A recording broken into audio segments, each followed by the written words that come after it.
शुभोपदेशम् सूरादिदेवगणवन्दितपादशीठम् वृन्दावनालयमहं वसुदेवसूनम् नवजलधरवर्णं सम्प्रकोटभासिकर्णम् विकसितनलिनाश्रियं स्फुरन्मन्दहास्यम् कनकरुचिरकूलम् सारसर्हावतूलम् कमतिनिखिलसारं नौकोटिविसुमारम् वंशीविभूषितकरान्नवनीरलाभात् पीताम्बरागमनबिम्बफलाधरोष्ठात् गुणेन्दुसुन्दरमुखाचरविन्दनेत्रात् कृष्णात् परं किमपि तत्त्वमहं न जाने ज्ञानाध्यासवतीकसेन मनसा सन्निर्गुणं निष्क्रियम् ज्योतिः चिन्तनयोगिनो यत्परम् पश्यन्तु ते अस्माकं तु सदैव लोचनचमत्काराय भूयाशिरम् इन्दीपुलिनेषु यत्किमपि सन् नीलं महो धावति।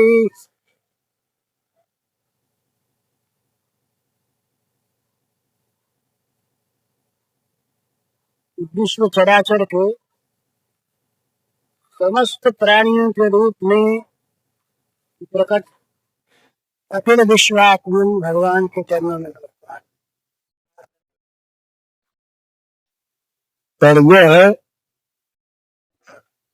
प्रश्न शुरू हो चुका, इसलिए कुछ उस पर कहा जाए तो ठीक। वैसे तो वे 9 सार्वभौम धर्म ही हैं, परंतु ये प्रेम के प्रसंग में उनका एक बहुत बड़े प्रेमी विद्वान के द्वारा कहा गया है, तो वे बड़े सहायक होते हैं प्रेम मार्ग में। और एक बहुत अच्छे पुरुष ने उनसे कहा है कि जो कोई प्रेम मार्ग में जाना चाहे या जाते हैं, उनसे इन 9 बातों का आचरण करने की बात कहनी चाहिए। इससे प्रेम की परिपुष्टि होगी, परिवर्तन होगा, निर्मलता आएगी और शीघ्र प्राप्त होगा प्रेम। इन 9 बातों के लिए ऐसा कहा है कि जब प्रेम के भाव का अंकुर पैदा होता है किसी प्रेमी सज्जन के हृदय में, भगवान के जन के हृदय में, तब ये चीजें उसमें स्वाभाविक आती है।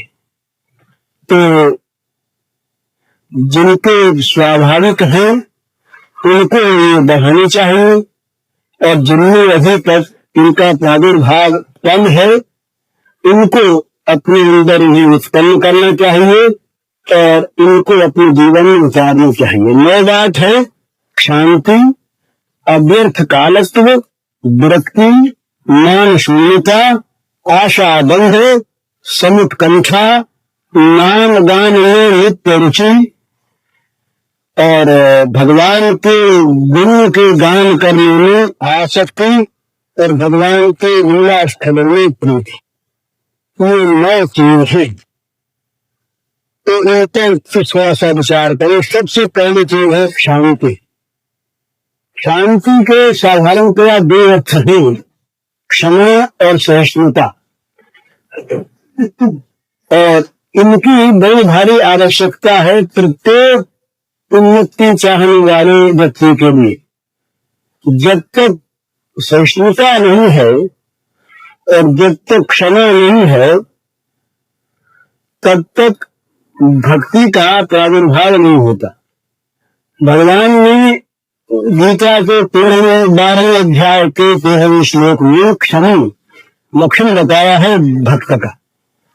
क्षमावान हो, जो सह ले, और केवल सह न ले, जिसने दुख दिया हो उसका भला करे।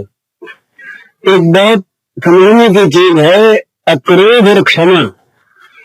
इन दोनों का मुनि महाराज ने अलग अलग उल्लेख किया दश धर्मों में। अक्रोध का नाम क्षमा नहीं है।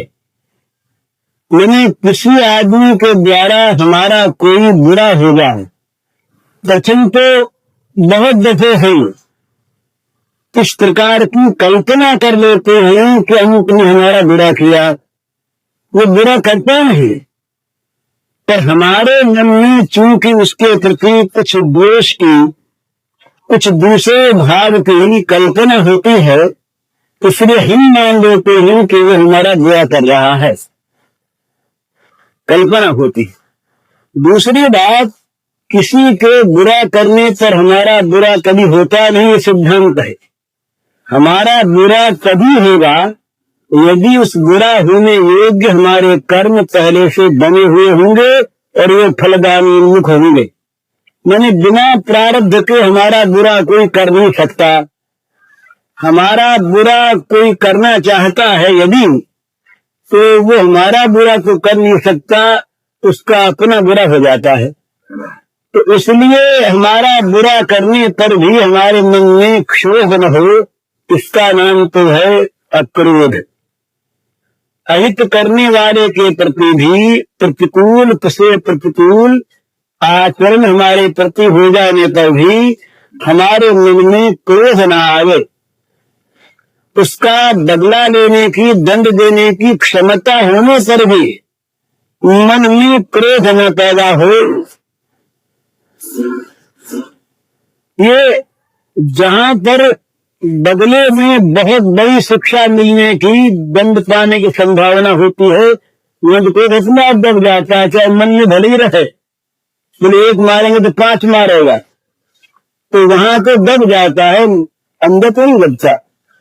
तो कुछ बदला लेने की, प्रतिशोध लेने की, दंड देने की क्षमता होने पर भी सच्चे अपराधी के प्रति भी मन में क्षोभ न होना, इसका नाम तो अक्रोध है। तब ये नेगेटिव चीज है, नकारात्मक है, नहीं हुआ, कुछ होना चाहिए। तो क्षमा उससे आगे बढ़ती है। क्षमा उस क्रोध, उस बुरा करने वाले का भला करने में प्रवृत्त करती है मनुष्य। किसी आदमी में किसी के रुपए पावरी थे और वो उससे मांगता नहीं, लेता नहीं, जानता उसके पास है नहीं, या अपने पास बहुत है, क्या मांगना है, पर रुपए खाते में नाम लिखे हैं और खाता बराबर नहीं किया, उसने मर गया, उसके वारिस रुपए मांग सकते हैं उससे। अब आजकल कानून से तिवारी हो जाए वो अलग चीज है, ईमानदार के लिए कभी तिवारी नहीं होती। तो रुपए अगर खाते में नाम लिखे हैं तो उसके वारिस मांग सकते हैं, और कहीं कोई न रहे, अगर गवर्नमेंट के पास सारा अकाउंट उसका चला जाए तो सरकार भी खाता देख के रुपए वसूल कर सकती है। परंतु यदि वो बच्चे खाते लिख करके खाता दोहरा कर दे तो कोई नहीं मांग। तो क्षमा ये काम करती है, खाता दोहरा कर देती है। मैंने किसी के अपराध का उसे दंड मिलता है, अपराध जिसका किया उसका, उसके न देने पर भी भगवान के द्वारा जो शक्ति दंड विधान करती है, वो शक्ति हम चाहे न चाहे वो विधान करेगी अपने विधान की रक्षा के लिए। परंतु हम यदि उसको क्षमा कर दें, हम यदि उसका खाता दोहरा कर दें, तो फिर उस पर दंड नहीं होता। तो इसी प्रकार से अपराध करने वाले के लिए भगवान से प्रार्थना करना। अपने प्रहलाद की एक कथा आती है बड़ी सुंदर। प्रहलाद बड़ा सहनशील, संड और अमर्क ये दो गुरु पुत्र रहे उसके, विष्णु पुराण की कथा। उनको बुला करके हिरण्यकशिपु ने बड़ा उलाहना दिया कि तुम लोगों ने पाठशाला क्या खोल रखी है, तो बच्चों को बिगाड़ने का स्कूल खोल रखा है, हमारा बच्चा बिगड़ गया और वो शत्रु की तारीफ करने लगा और हमारी व्यवस्था को मचाने लगा, तुम लोग कुछ नहीं करते, दंडार रहो, तुम्हें दंड मिलेगा। तुमने कहा महाराज अब देखेंगे, हमने तो कोई भूल तो नहीं की, ये बच्चा ही ऐसा है, न मालूम उसके दिमाग में क्या फितूर भर गया है कि करता है कि खुद भी ऐसे करता है, बच्चों को इकट्ठा कर लेता है, उनको भी समझाता है। तो बोले तो और बड़ा अपराध, ये तो हमारे विरुद्ध क्रांति की सारी योजना बना रहा है, ठीक करो। अच्छी बात, तो कुछ और उपाय नहीं चला तो संडा नरक ने दोनों ने अधिकार किया, कृत्या उत्पन्न किया इन्हें मारने के लिए। कृत्या उत्पन्न हुई, कृत्या ने मारने का आयोजन किया और कृत्या प्रहलाद को नहीं मार सकी, भगवान के द्वारा सुरक्षित था। तो कृत्या ने प्रत्यावर्तित होकर लौट कर इन दोनों पुत्रों को मार दिया। अब गुरु पुत्रों के मर जाने पर प्रहलाद की शोक हो गया, उसको दुख हो गया। अपने लिए दुख नहीं, तो अपने को मारने का आयोजन करने वालों के लिए दुख हो गया। प्रहलाद ने प्रार्थना की भगवान से, दुखी होकर कहा कि भगवान मेरे कारण से दो ब्राह्मण ये मारे जा रहे हैं, ये बड़ा अपराध मेरा। अगर मैं ठीक आपको मानता हूँ, अगर मुझको मारने वालों के प्रति भी मेरे मन में द्वेष नहीं है, अगर उनमें भी मैं भगवान को देखता हूँ तो मेरे गुरुपुत्र जीवित होगा, जीवित हो जाए। प्रहलाद की क्षण बड़ी विलक्षण है, इसमें आज नहीं बड़ा सुंदर प्रसंग आता है। भगवान ने हिरण्यकशिपु का वध कर दिया, प्रहलाद ने स्तवन किया। भगवान ने कहा प्रहलाद से कि बेटा कुछ मांगो। तो पहले तो प्रहलाद के समझ में नहीं बात आई कि ये भगवान मांगने की चीज क्यों कर रहे हैं, भला ये मांगने और लेने का क्या प्रश्न यहाँ पर है। ये हम लोग जो बात बात में सकाम भाव रखते हैं ना, इनके तो समझ में मुस्कान नहीं आता, और जो मांगना जानते नहीं उनको मांगने की कोई बात कहे से दिखने में नहीं आती, क्या कर रहे हैं, मांगना जैसा क्या है। तो प्रहलाद ने बात को ठीक समझाने तो बोले भाई ये तो आप यहाँ प्राथमिक बात करें तो बहनों की बात है, बहने में लाभ बेचते हैं और उसके बदले में दाम लेते हैं। जो सेवक सेवा करे वो मांगेगा क्या और लेगा क्या, अगर वो ऐसा है तो नख भृत्य से नहीं बने, वो तो सेवक है नहीं, वो तो बनिया है, धनिक है। तो भगवान बोले अच्छा भैया कोई बात नहीं, तुम कुछ मांगो। तब प्रहलाद ने सोचा कि शायद कुछ मांगने की बात मन में रही होगी, कभी सरकार कह रहे हैं सुबह महाराज अच्छी बात आप देना चाहते हैं तो ये दो कि मेरे मन में कभी मांगने की भावना पैदा ही न हो। तो ये वरदान मांग लिया। ये मांगने के पश्चात कोई बड़ा चमत्कार हुआ, प्रहलाद के मन में मांगने की आ गई। भगवान जानते थे ना कि कुछ ये मांगना चाहेगा तो चीज इसके अंदर अवशेष है मांगने की, तो वो चीज प्रहलाद के योग्य है और ऐसी नहीं थी वो चीज। प्रहलाद ने कहा बड़ा ये मांगने के मन में आ गई, कहा मांगो बोलो। प्रहलाद क्या मांगता है, प्रहलाद कहता है भगवान मेरे पिता ने बड़ा तिरस्कार किया आपका, मैंने गालियां दी आपको, मेरे पिता की सदगति हो गया प्रभु। अब देखिए मांगा नहीं, न मांगने की भगवान से वरदान की बात मांगी और मांगा तो क्या मांगा, जिसने जीवन भर दुख दिया, जिसने जीवन भर बारंबार मारने की कुचलवाने की चेष्टा की, उस पिता के उद्धार के लिए उसकी सदगति के लिए अपने न मांगने का व्रत तोड़कर मांग लिया। ये क्षमा प्रहलाद की इस क्षमा को देखकर भगवान प्रसन्न हुए। उनके मुंह से मारे तस्वीर के वरदान निकल गए। रे प्रहलाद, तो एक बात की बात कहता है कि पीढ़ी पड़ जाएगी जहां तू पैदा हुआ। अब देखिए शांति।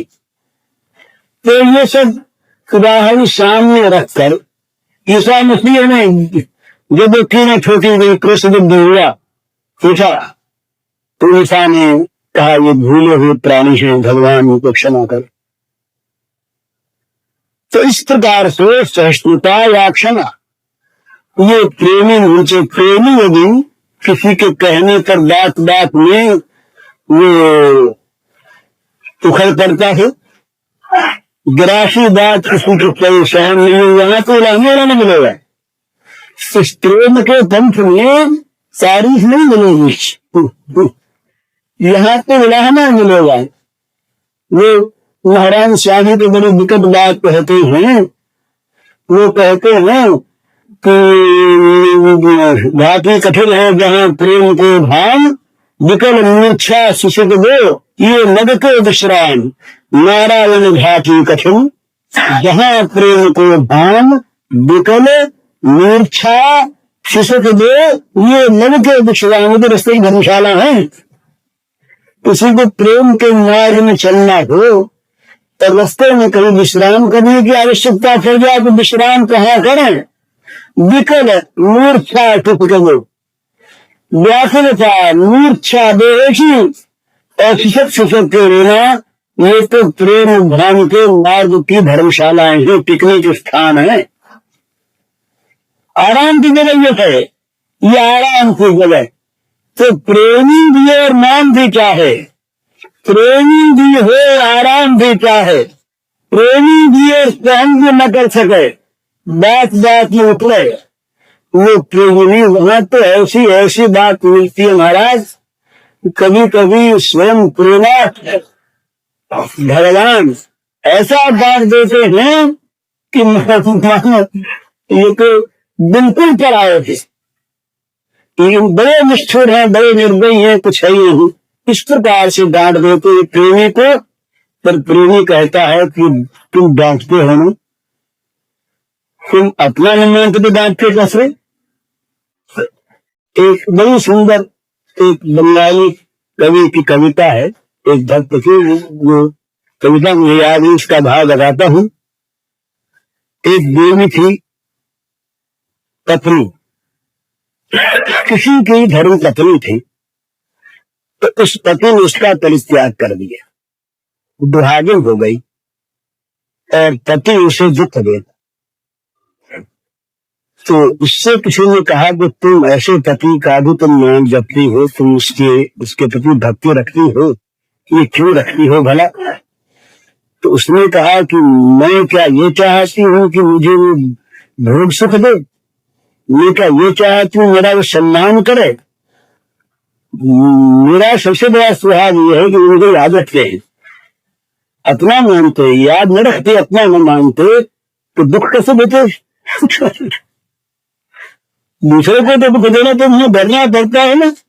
मुझे वो दुख देते हैं, मुझे वो थकाते हैं, मेरे लिए वो इतने कड़े बन जाते हैं, तो इसका अर्थ यह है कि उनके हृदय में मेरी मतलब स्मृति रहती।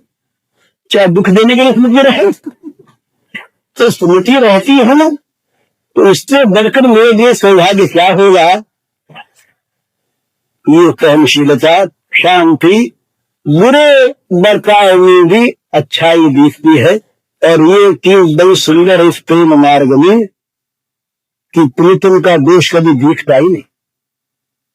वो जो चातक की कल्पना की तुलसीदास जी ने, ये बड़ी सुंदर चीज ठीक समझ लेने की है। वो कहते हैं कि बरख तरुख ताहन तरद पंथ तरह चुकट रूप, तुलसी तरी में चाहिए चतुर चाक कभी चूक।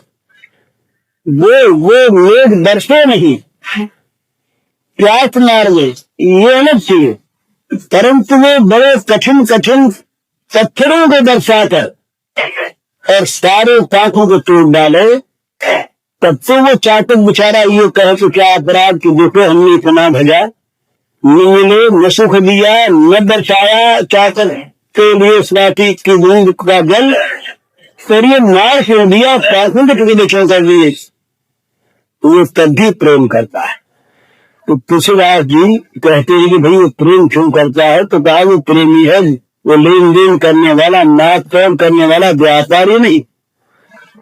चलो न चाहत बचित कर प्रिय तवे के गोप, तुलसी प्रेम तवे भी है कहा मातम जोत।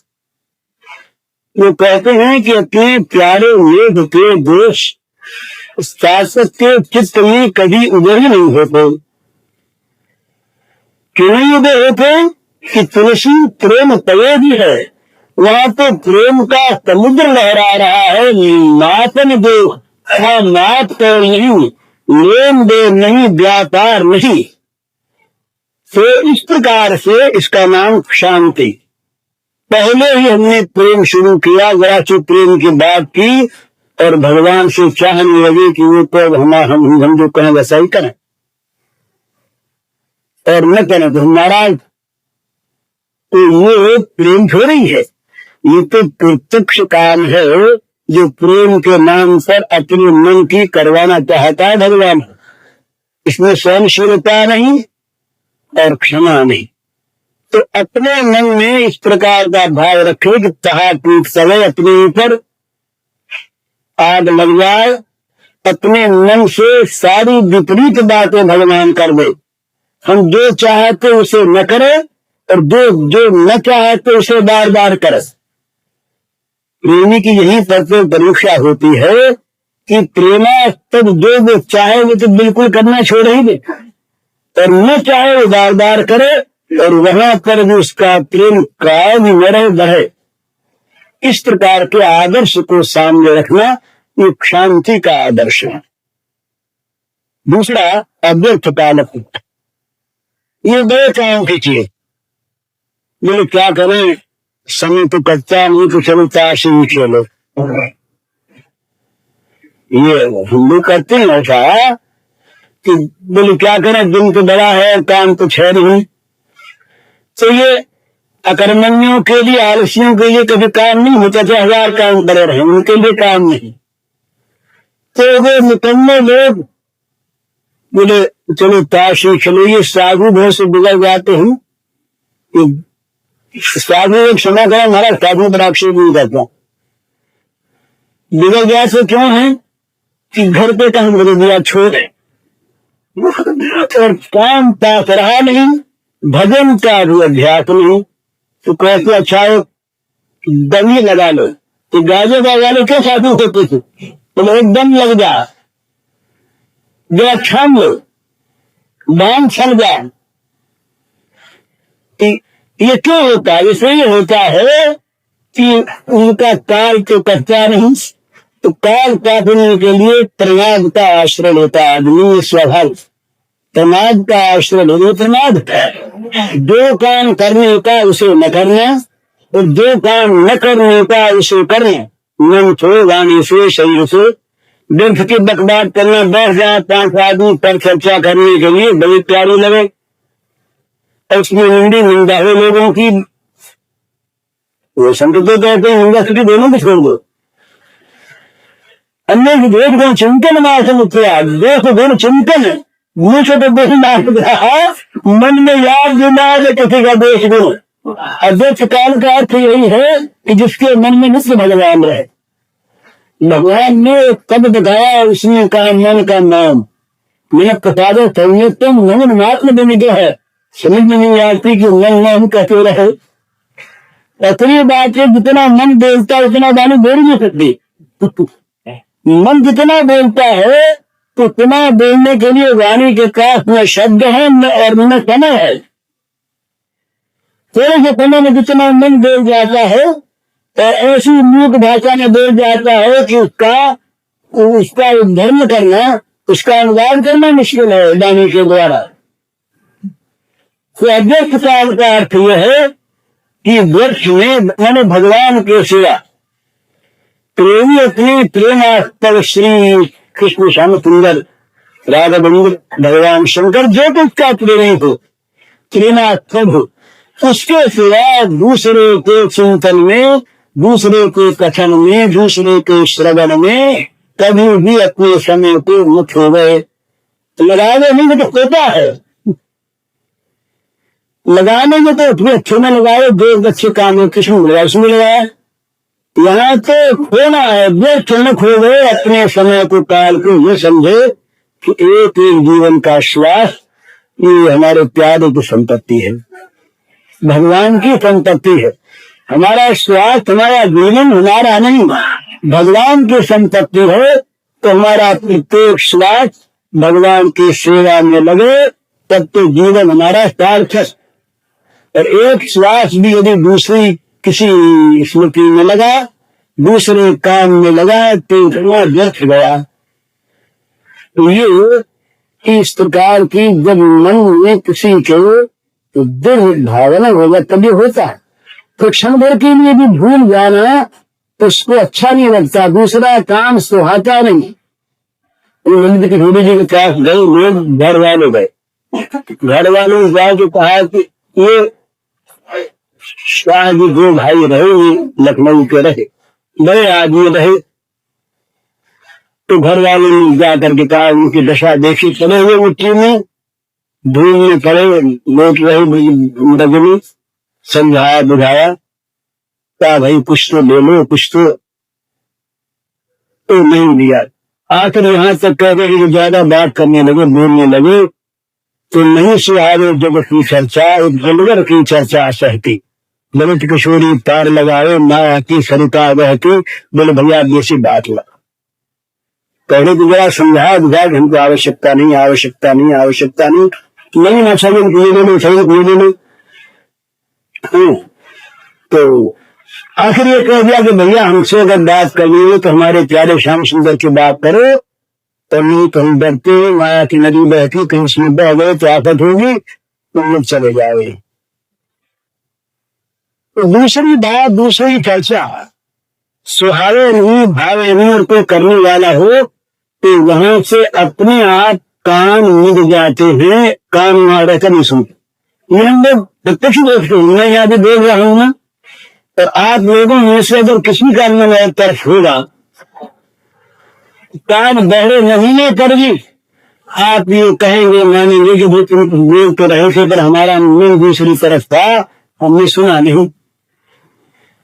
तो मन यदि अपने भगवान में रहे तो दूसरी चर्चा कोई करे तो करता रहे, उसके कान में उसकी आवाज जाग नहीं, क्योंकि मन लगा है उस अपने भगवान में। तो ये जिसके भावना हो जाती है ऐसी कि दूसरी चीज नहीं करनी, नहीं सुननी, नहीं देखनी, तो वो श्रवण में कथा नहीं सुनी हुई, रचना और नहीं, जीव के द्वारा दूसरा नाम लूंगा नहीं, दूसरी बात करूंगा नहीं, और कान के द्वारा दूसरी बात सुनूंगा नहीं। ये प्रतिज्ञा कर ली कि सुभाष जी महाराज ने अभी अभी हाल के बाद जो विष्णु दिगंबर जो रहे हमारे मित्र थे, ये गायनाचार्य, संगीत के आचार्य थे।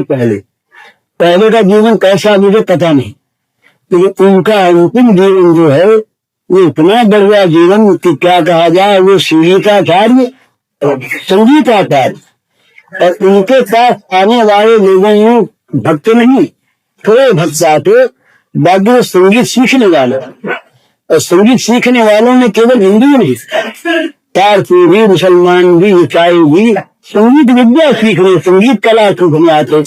कर ली कि हम तो महात्मा के भजनों का जिक्र जाएंगे नहीं, राग चाहे कौन सी रागे उनको सिखाने के लिए, तो उनके पास जो सीखना है तो मैंने आंखों देखा है, वो सुना है, मैं पास रह करके पारसी मुसलमान उठा हुआ आके, तो उनको भी सूरदास का, तुलसीदास का तभी गाना पड़ता। अगर उनसे राग सीखनी है तो वो गाना पड़ेगा, और कि वो अच्छी गाते एक संगीतज्ञों ने वो एक परिभाषा की तो चीज सुनाए, तो चीज में चाहे सुना देते हैं, अपना आलाप करते हैं, तो चाहे वो कुछ भी सुनाया गंदी से गंदी चीज, पर उनका ये नियम था कि सिवा भगवान नाम भगवत संबंधी गान के कुछ और दूसरी चीज गाते नहीं, चाहे तो पढ़ने गया समाज। उनके जल से देखिए, संगीत के जल से संगीत बदल चाहिए उनको। आप मानेंगे उनका नाम तो मुझे बेटा, पर वो थे वास्तव में संकीर्तन समारोह। वो पहले तो सबसे पहले राघव राजाराम ये करवाते, तो यहाँ तो चीज हो गई सुनाया। जब तो जमाना पलटा, अहमदाबाद की बात है, कांग्रेस थी, मैं उसमें गया था, गांधी जी थे, तो भीड़ बहुत ज्यादा थी। गांधी जी ने बड़ी चेष्टा की कि भीड़ शांत हो जाए, कोलाहल मिल जाए, नहीं हो जाए। एक बड़ा ऊंचा एक मंच था बनाया हुआ, करीब 7 फुट ऊंचा होगा, उस पर गांधी जी खड़े हुए। उन्होंने चेष्टा की, लोग नहीं माने। उन्होंने कहा विश्वकर्मा जी को बुलाओ।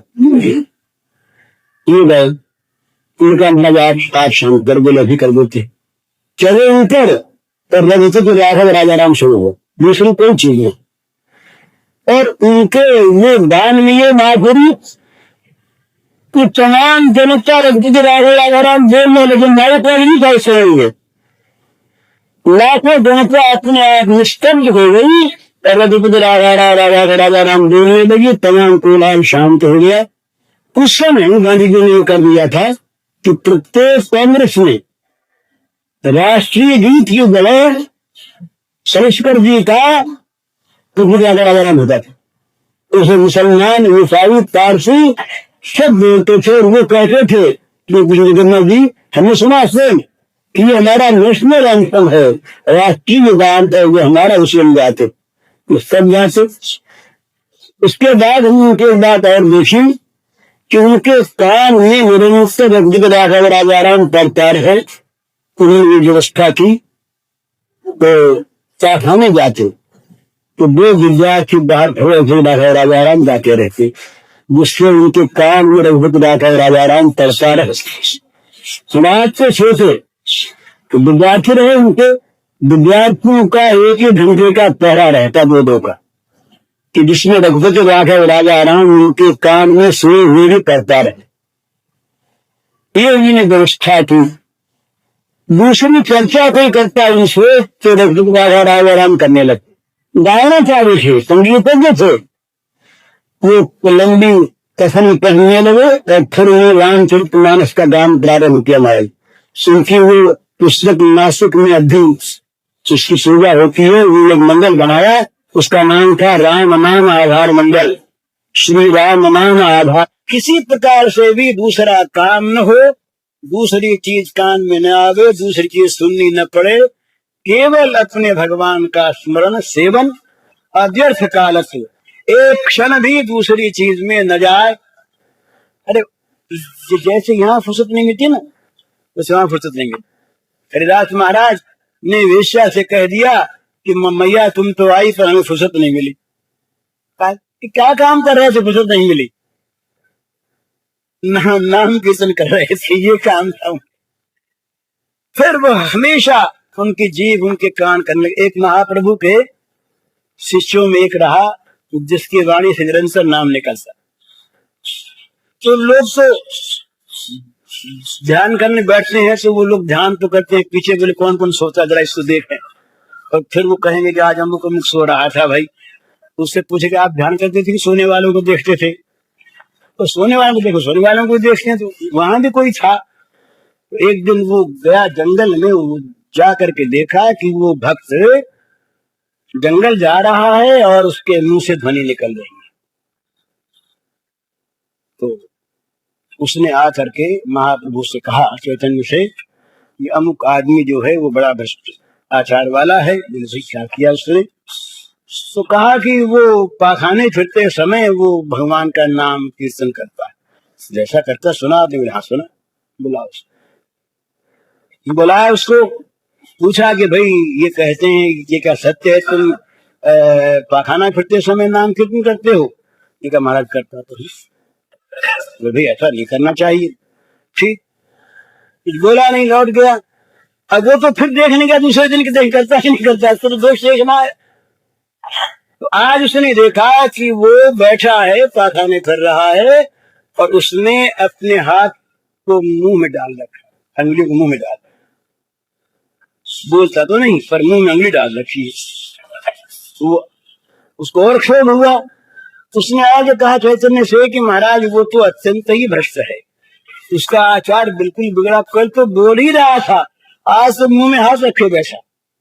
बुलाया उसको, कहा भाई क्या बात है, ये क्या कहते हैं तुम आज बैठे थे मुंह में हाथ दिए? बोले महाराज बैठा था। तो बोले क्या कर रहे थे? बोले आपके आज्ञा का पालन कर रहा था। अरे मैंने कब कहा मुंह में हाथ दे के बैठना?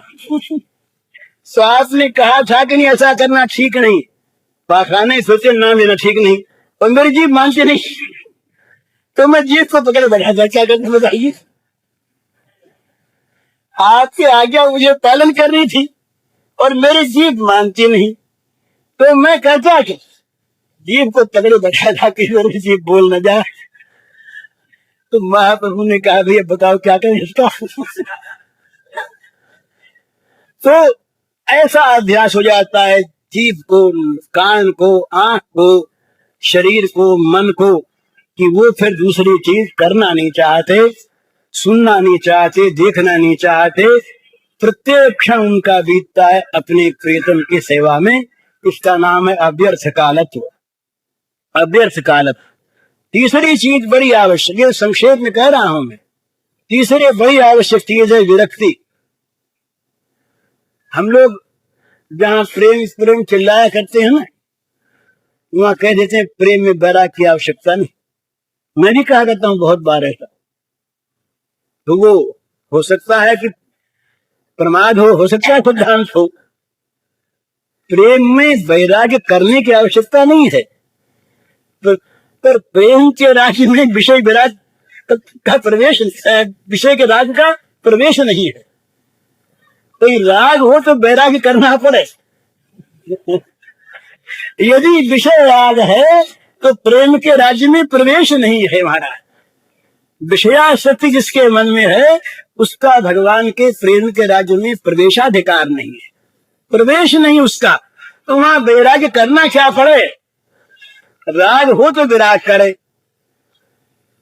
तो ये विरक्ति उसका लक्षण। ये तो कहा ना ये चीजें उत्पन्न होती है, ये नहीं जाती, उत्पन्न होती है उसमें विरक्ति। माने संसार के प्राणी पदार्थों से, संसार के विषयों से, भोगों से, लोक परलोक के समस्त भोगों से उसके मन में स्वाभाविक वितृष्णा हो जाती है। उनकी तरफ मन जाता ही नहीं। दोष दुख देख करके मन को हटाना ये वैराग्य का अभ्यास है, ये ज्ञान का साधन है। परंतु वहां दोष दुख देखने की तो सब आवश्यकता हो जब वो चीज हो। तो वहां पर तो भगवान का अनुराग चित्त पर छा जाता इस प्रकार से कि विषय की स्मृति नहीं होती उसमें। तो विषय सेवन कहाँ से हो, विषयों में आसक्ति कहाँ से रहे? तो वहां ये परीक्षा होती है अपनी मन में अपने आप की, हम अपने मन में अपने को प्रेमी मानते हैं तो विषयानुराग है कि नहीं।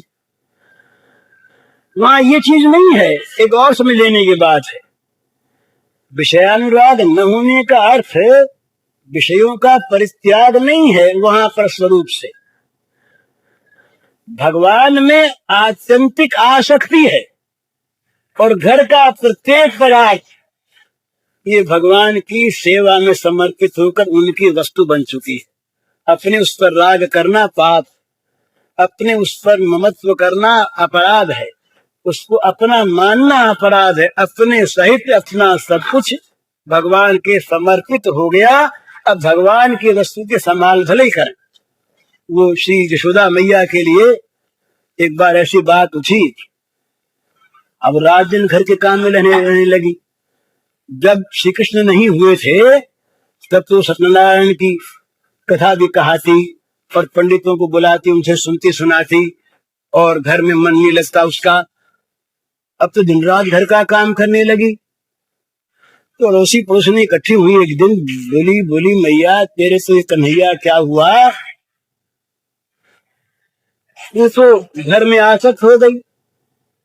रात दिन घड़ी का काम तुझे सूझने लगा, कितना तेरे में त्याग वैराग्य था और कैसे तो भगवान की पूजा करती थी।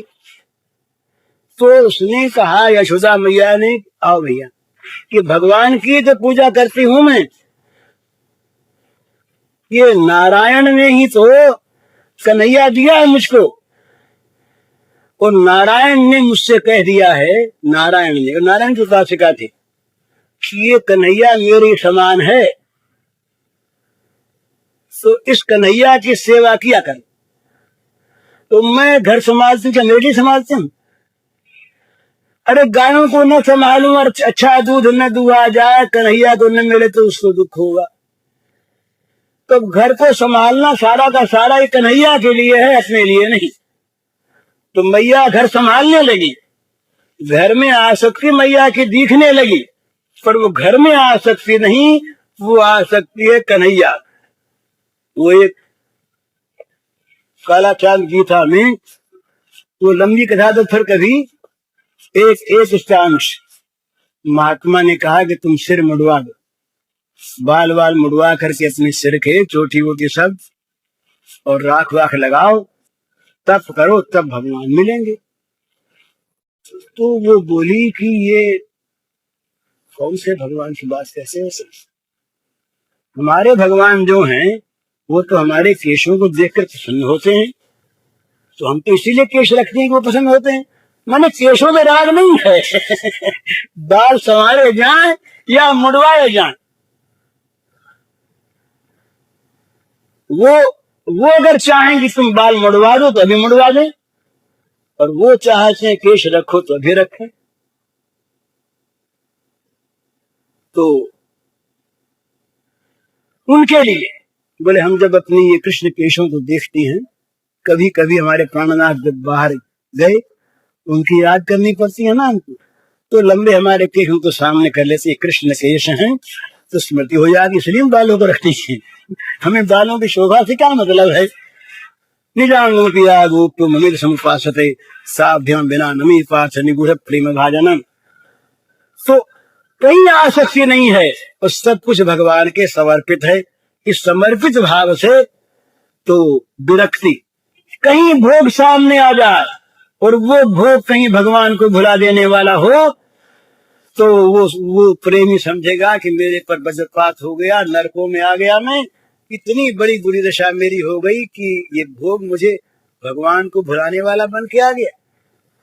तो विरक्ति स्वाभाविक, भोगों से विरक्ति, भोगों का न अच्छा लगना, न सुहाना, सामने भोग होने पर भी उनकी तरफ दृष्टि न जाना, ये इस प्रेम राज्य का स्वाभाविक एक नियम होता है।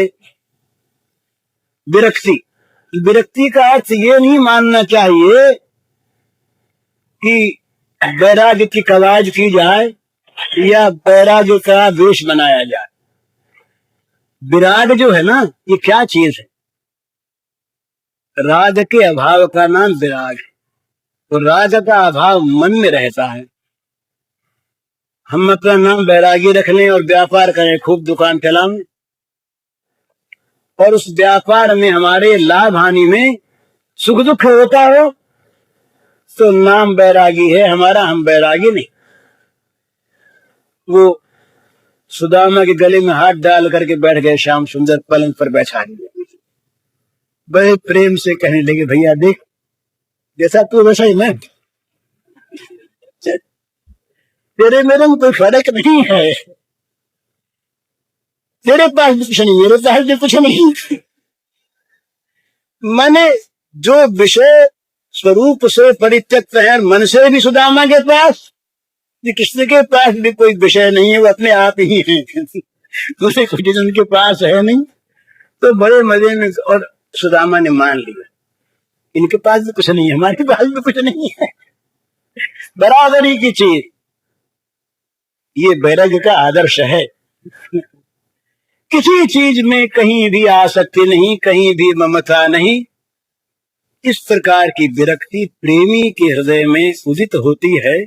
जब प्रेम का अंकुर पैदा होता है, जगत का कोई विषय उसे खींच नहीं सकता, कोई विषय उसकी तरफ है आ नहीं सकता, उसके भगवान की विस्मृति करा देने वाला बनकर। अगर आएगा तो नष्ट हो जाएगा। ये तुलसीदास जी भी यहाँ नंद कुमार का नाम ले गए। इस पद में संसार को ललकार करके बोले, खबरदार यहाँ मत आना, यहाँ आओगे तो सपरिवार मारे जाओगे। जिसके हृदय में नंद कुमार न हो वहां जाओ। हमारा ये विनय पत्रिका का पद है, जय हृदय न नंद कुमार। तो प्रेम के ठाकुर न ठहरे, प्रेम के ठाकुर। इन्होंने ये हम लोग मान लेते अपने मन से कि राम दूसरे और कृष्ण दूसरे, राम के उपासकों कृष्ण के उपासकों में बैर विरोध यदि है तो वह ज्ञान है महाराज। राम कृष्ण में, नारायण में, विष्णु में, शिव में अंतर क्या है? वो तो एक ही चीज है। इसलिए इन्होंने कृष्ण गीतावली लिखी, अपने यहां से प्रकाशित हुई है तुलसीदास की कृष्ण गीतावली। थोड़े से ही पद उसमें है, शायद 51 या 56 है, लेकिन ऐसे बढ़िया है कि मानो सूरदास के बड़े भाई बोल रहे हैं। ऐसे बढ़िया, इतने बढ़िया पद उसमें है। तो वो जहां वो तो राजा है ना, भगवान राघवेंद्र राजा, राजा के यहाँ चौकीदार उपदार के रूप में भी कोई आ जाता है, पर प्रेमी के प्रेमागार में, प्रेम सदन में दूसरा नहीं आता, वहां सेवक भी नहीं रहता। तो कहते तुलसीदास कि तुम वहां जाओ, संसार तुम वहां जाओ, ललकारते हैं। जिसके हृदय में नंद कुमार न हो वहां जाओ, यहाँ आए तो सपरिवार मारे जाओगे, ललकार के कहता है। तो कोई भोग भोगा शक्ति, जहां प्रेम का उदय हो गया वहां आ नहीं सकती सामने। विरक्ति, विरक्ति वहां पर स्वाभाविक होती है, सहज होती है। विरक्ति को लाना नहीं पड़ता। ये मान लेना चाहिए कि जहां भगवान की अनुरक्ति है वहां विषय विरक्ति है ही। विषय विरक्ति सहित भगवान की अनुरक्ति नहीं रहती। विषय विरक्ति सहित, विषय राग सहित भगवान का राग नहीं रहता। जहां भगवान का राग है वहां सारे राग, वो भगवान का राग जब खा लेता है सब आगे बैठता है। वो सर्वभक्षी है, सर्व राग भक्षी भगवान का राग है। सारे रागों को खा चुकने वाला। जिस किसी को विषयों में राग भी रखना हो और भगवान में राग भी चाहता हो, उसको चाहिए कि वो अभी दूर हट जाए कुछ दिनों तक। जब तक विषय राग रहे तब तक उस राग में रंगा रहे। भगवान के राग में वो राग रहेगा नहीं। राग क्या नहीं रहेगा? विषय नहीं रहेंगे। वो तो एकमात्र भगवान ही रहेंगे। विषय ये है, विषयों की सत्ता मिट जाएगी, जगत की सत्ता मिट जाएगी, रहेंगे दो, तीसरा कोई रहेगा नहीं। तीसरे की सत्ता नहीं, वो दो ही कभी एक बने रहेंगे, कभी दो हो जाएंगे। दो ही कभी एक बनेंगे, कैसे आएंगे? वो दो कभी एक बनेंगे, कभी दो हो जाएंगे। तो ये है विरक्ति। विरक्ति में दूसरे का, तीसरे का उन्नेस को छोड़ करके अभाव है, उसकी कहीं पर भी सत्ता नहीं। जहां दूसरे की सत्ता है, ये बहुत समझने की बात है। भगवान के प्रेम में दूसरा कोई प्रेमास्पद जरा से काल के लिए, जरा से रूप में भी नहीं आ सकता। नहीं तो भगवत प्रेम नहीं, कहीं न कहीं उसमें काम है। ये काम जो है बड़ा छिपा रहता है। भला ये दिखता है काम नहीं, दिखता है काम नहीं, पर होता है काम। वो दूसरे के सत्ता को स्थापित करके प्रेमास्पद से क्षण भर के लिए भी मन को हटा देता है। तो ये बड़ी बुरी चीज। तो अब ये 10 मिनट रह गए हैं, एक पद सुना देता हूं मैं आप। बच रहे थे दो, नहीं जग भान, जगत ही नहीं। बच रहे थे दो, नहीं जग भान था, लोक सत्ता का मिटा सब ज्ञान था। नहीं कुछ कर्तव्य मन में शेष था, नहीं तिल भर जगत स्मृति का शेष था। जगत की स्मृति भी नहीं रहनी चाहिए। मिट गया सद्भोग का अस्तित्व था, कर्म था न कहीं तनिक कर्तृत्व था, न कर्म न कर्ता पर। मिट गया सब भोग का अस्तित्व था, कर्म था न कहीं तनिक कर्तृत्व था। मैं तथा मेरे हृदय धन श्याम थे, खेलते रहते सदा अविराम थे। थी नहीं मन में कहीं कुछ वासना, थी नहीं कुछ भी किसी की त्रासना। अखिल प्राणी पदार्थ थे मन से हटे, सभी ममता राग के बंधन कटे। श्याम शेषी मैं उन्हीं की शेष थी, एक यह प्यारी अहंता शेष थी। अहंता श्याम शेषी मैं उन्हीं की शेष थी, एक यह प्यारी अहंता शेष थी। एक प्रिय है प्रिया उनकी एक मैं, एक वे बस दूसरी हूँ एक मैं। एक ही एक, नहीं दो से भिन्न कुछ भी था कहीं, सब सिमट मिटकर समाया था यही। चल रही दो में सदा रंगरेलियां, हो रही थी सुखमयी रस केलियां। था नहीं व्यवधान कोई भी कहीं, एक ही दो बने लीला रत वही। एक ही दो बने, फिर दो मिले, फिर एक ही बस हो गए, भेद सारे सब तरह के खो गए। मैं समाई श्याम में हो श्याम ही, प्रिया बन मुझ में समाये श्याम थी। कौन जाने श्याम है या राधिका, नहीं अब आराध्य है आराधिका। प्रेमाद्वय मैं समाई श्याम में हो श्याम ही, प्रिया बन मुझ में समाये श्याम भी। कौन जाने श्याम है या राधिका, नहीं अब आराध्य है आराधिका। सब तरह घुल मिल हुए बस एक हैं, इंद्रियां मन चित्त मत न अनेक हैं। ये भी सब एक हो गए, एक थे पहले अभी भी एक हैं, यही दोनों की मधुमयी से एक। इस तरह से जब एकत्व का संपादन हो जाता है, ये जहाँ शुरुआत होती है वहां विषयाशक्ति रहती नहीं। ये भैया ऐसे ही है, विषयाशक्ति वहां रहती नहीं। जहाँ विषयाशक्ति रहेगी, ये ध्यान रख लेना चाहिए, वहां भगवान का अनुराग उत्पन्न नहीं हुआ। और यदि हुआ कहीं तो उसमें बड़ी बाधा हमने डाल रखी है विषयाशक्ति की। विषयों का अनुराग वहां टिक नहीं सकता, रह नहीं सकता। तो ये देखना चाहिए प्रेमी को कि हमारे मन में विषयानुराग है कि नहीं, और यदि है तो प्रार्थना करनी चाहिए वहां पर अपने सर्वशक्तिमान भगवान प्रेमास्पद से कि हे नाथ, हमारी सारी विषयाशक्ति को तुम हर दो।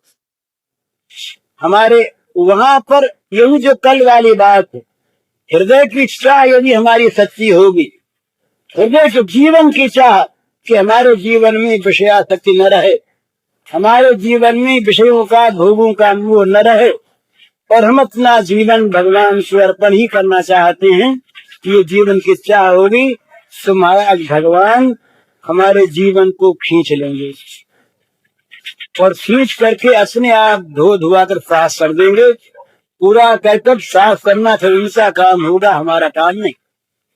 हमारे जीवन की चाह होनी चाहिए सच्ची कि हम उनके प्रति अपने को समर्पित कर देना चाहते हैं बिना शर्त, और दूसरी किसी वस्तु में हम ममता राग नहीं रखना चाहते। वहां भगवान देखते हैं कहीं कहीं पर भाई ये चाहता है कि नहीं, इसकी तो नहीं बात है, नहीं अभी अभी वो आसक्ति है, तो उसकी चाह है कि नहीं।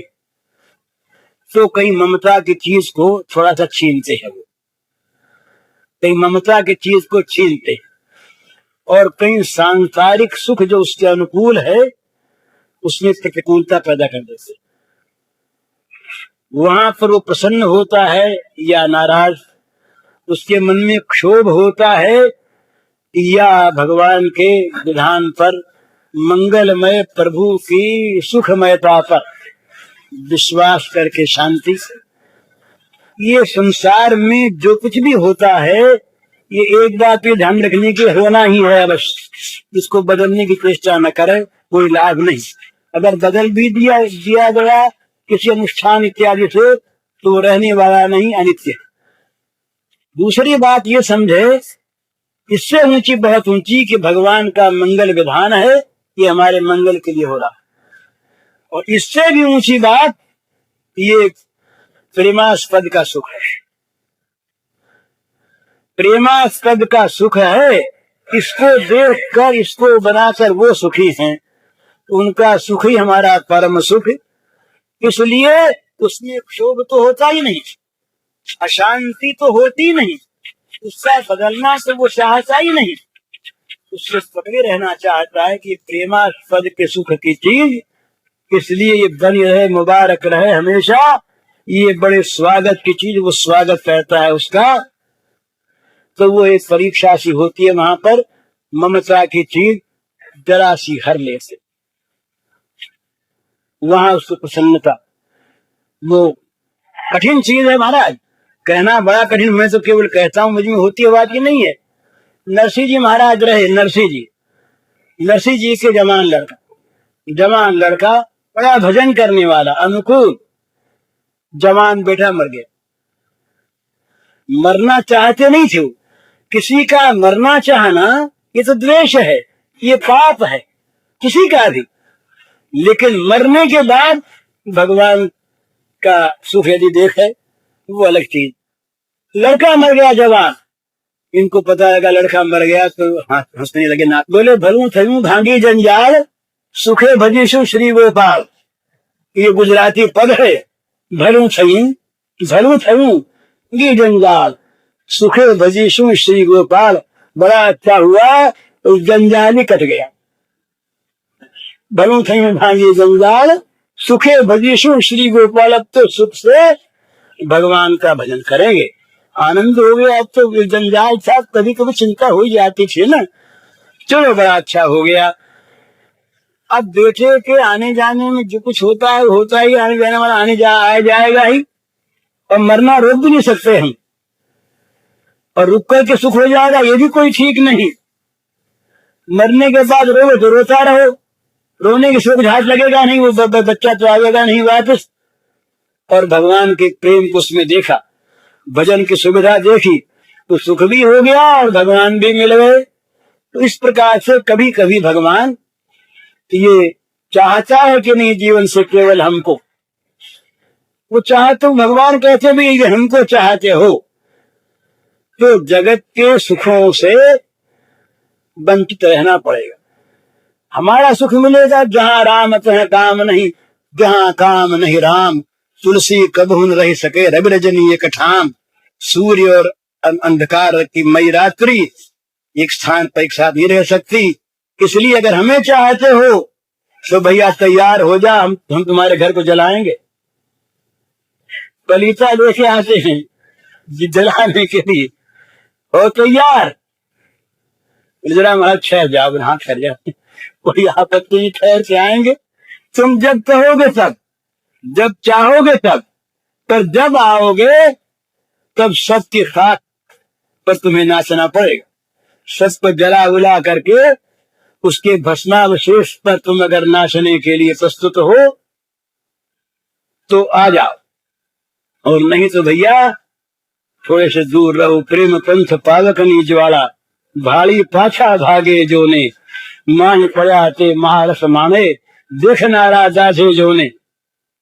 सुंदर बात है कि प्रेम की जो ये प्रेम का पंथ है, ये आग की लपट है, दूर से देख करके लोग भाग जाते, जल जाना पड़ेगा। तो जो अंदर इसके कूद पड़ते हैं वो तो महान शांति रस का अनुभव करते हैं, और जो बाहर देख के वो जलते रहते, देखने वाले जलते हैं, पर इस आग में कूद पड़ने वाले शांति का अनुभव करते हैं, उन्हें रस आता है। तो ऐसा ही, पर वो विरक्ति का उदय मन में न होने से, विषयानुराग रहने से हमारा मन विषयों की ओर दौड़ता है। तो ये तो हाथ की बात नहीं, मान लीजिए दौड़ता है, चाह हमारे हाथ की बात है। हम यदि चाह करें उसके बाद अगर रहें तो या तो ये मानना चाहिए कि ये उनके रखे रहते हैं तो रहें बेचारे, पर हमको वश में नहीं कर सकेंगे। हमारे पर यदि इन्होंने आक्रमण किया तब तो ये मारे जाएंगे, क्योंकि हम तो उनकी रक्षा में। और वो यदि इन्हें रखते हैं कि भाई कुछ दिन इनको रखो फिर खाली कर देंगे ये मकान, तो उनसे दबे रहेंगे ना, उनसे मरे रहेंगे। पर असल में वो मरे भी रहते नहीं, मरे भी रहते नहीं, क्योंकि जहाँ प्रकाश है वहाँ अंधकार रहता नहीं। तो विषय विरक्ति। चौथी चीज है मान शून्यता। विषयों में भी ये सबसे बड़ी मारात्मक चीज ये मान है, बड़ी बुरी चीज।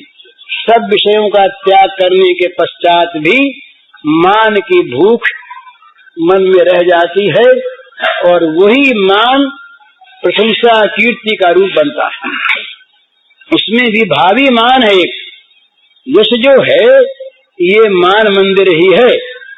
मान के मंदिर का जो ऊपर का हिस्सा है उसका नाम कीर्ति है। कीर्ति में मान भरा हुआ है, अपमान कीर्ति नहीं है। तो मान जो है कीर्ति के साथ रहता है। तो मान शून्यता होनी चाहिए उस प्रेम के अंकुर पैदा हुए हृदय में। अगर मान की भूख है तो भगवान की भूख नहीं। इसका बड़ा सुंदर उपदेश किया चैतन्य ने। अपने को कितना मान शून्य कर दे। प्रणादत सुनिए चेन करो वरी बसना अमानिना मान देना कीर्तनी सदा हरि ही। अपने को राह में पड़े हुए एक तिनके से भी छोटा समझे। प्रणाद अपी तिनके से भी छोटा समझे। वृक्ष के समान सहनशील हो। जलाने वाले, काटने वाले, मारने वाले का भी वृक्ष उपकार करता है। अमानी हो, मान दे, सबका मानद हो। तो ये मान शून्यता आनी चाहिए। तो मान शून्यता का और वर्णन शाम को यदि हो सकेगा तो होगा। हरिओम तत्सत। पूज्य श्री भाई जी के इस प्रवचन का शीर्षक है प्रेम मार्ग में सहायक सूत्र, और इसका कैसेट संख्या है 50।